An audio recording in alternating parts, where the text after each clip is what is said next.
Hi guys, it's me, Kat. Yung hindi si Kat. And yes, it's rainy Saturday today. Umuulan, makulimlim, at malamig ang panahon. Parang love life mo lang. Malamig. Anyways, speaking of cold, ayan si B-Boy, nilalamig at gustong pumasok dito sa bahay pero dyan ka muna sa loob ng bahay mo at hindi ka muna kasali sa budget. At dahil nga malamig ang panahon, naisipan kong magluto. May manok kasi dito na kasing tigas na ng puso mo sa sobrang tagal sa ref. Eto na nga yung mga sangkap na sayote, mais, bawang, sibuyas, luya, kamatis, siling haba, baggy beans, lagyan natin yan ng baggy beans.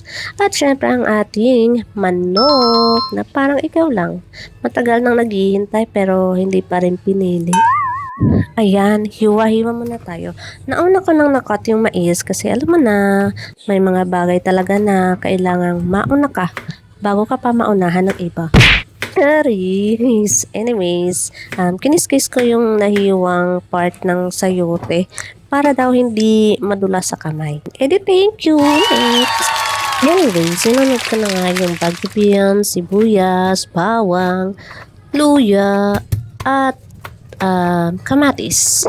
At syempre, disclaimer lang, hindi pa ako expert sa pagluluto, hindi din ako chef. Kaya, kanya-kanyang discarded tayo dito. Ang importante, makakain, makahigop ng mainit na sabaw, at syempre, hindi ma-hospital pagkatapos kumain. Ayan, kompleto na ang ating ingredients at nagpainit na din tayo ng mantika. Ayan, heat check. Ayan, mainit na. Parang feelings mo lang nung una kayong nagkita.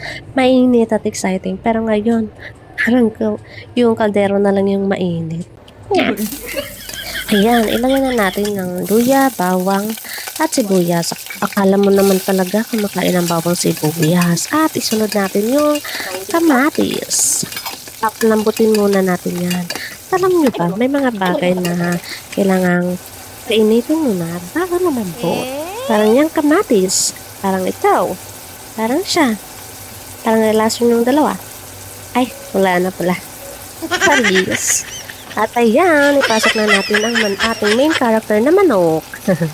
Ayan, pakulan lang natin yan saglit para kumapit yung lasa ng ricados. At speaking of kumapit, guys, reminder lang ha, kumapit ka sa pangarap, kumapit ka sa pamilya, kumapit ka sa Diyos. Pero, huwag kang kakapit sa jowa ng may jowa. Hindi ikaw yung nawawalang ingredients sa relasyon nila, no? Ayan, after ilang minutes, ilagay na natin yung mais at lagyan natin ng tubig. Pakuluan natin para lumambot. Kasi may mga bagay talagang kailangang nasa tamang oras nilalagay. Pero wag mo itutulad yung sarili mo sa mais ha. Kasi yung mais, lumalapot. Ikaw, sinusuyo ka na nga, nagmamatigas ka pa rin. Ayan, habang pinapakuluan natin, may tanong ako sa'yo. Bakit nga ba hindi ka niya pinili? Ito yung mga possible reasons. Number 1, baka hindi talaga ikaw yung gusto niya. Yep, masakit. Pero minsan ganun talaga. Number 2, baka hindi pa raw siya ready. Number 3, baka pinili niya yung peace niya. At alam mo, hindi ibig sabihin nun may mali na sa'yo. Minsan, kahit gaano ka kapait, kahit gaano ka ka-effort, kahit ibigay mo pa yung 100% mo, hindi pa rin ikaw yung pipiliin. Masakit yun, oo. Pero hindi ibig sabihin nun ay kulang ka. Hindi lahat ng rejection ay masama. Minsan, ito ay redirection lamang para mapunta ka sa better and best para sa'yo talaga. Ay wow ha, nagluluto lang pala tayo. At may gantong session na. Dahil lumalambot na ang ating manok, ilagay na natin na ang ibang sangkap isa-isa lang. Gaya ng buhay, hindi lahat kailangan sabay-sabay. At kung hindi ka pinili, okay lang yan. Hindi porket hindi ka pinili, wala nang ibang makakakita ng worst mo. Baka hindi lang talaga siya yung nakatadhana para sa'yo, di ba? Ayan, tapos na tayo sa ating pagluluto. Meron na tayong mukhang masarap, mabango at mainit na sabaw ngayong tag-ulan. Hindi tulad ng init ng pagmamahalan nyo guys, lumamig na. Pero seryoso, kung hindi ka niya pinili, siguro time na para piliin mo naman yung sarili mo, ano? Kumain ka, magpahinga ka, mag-heal. At higit sa lahat, wag na wag mo nga habulin yung taong ayaw naman tumakbo papunta sa'yo, di ba? Ayan, okay na, sibat na ako. Lumalakas na din yung ulan dito, tsaka hangin.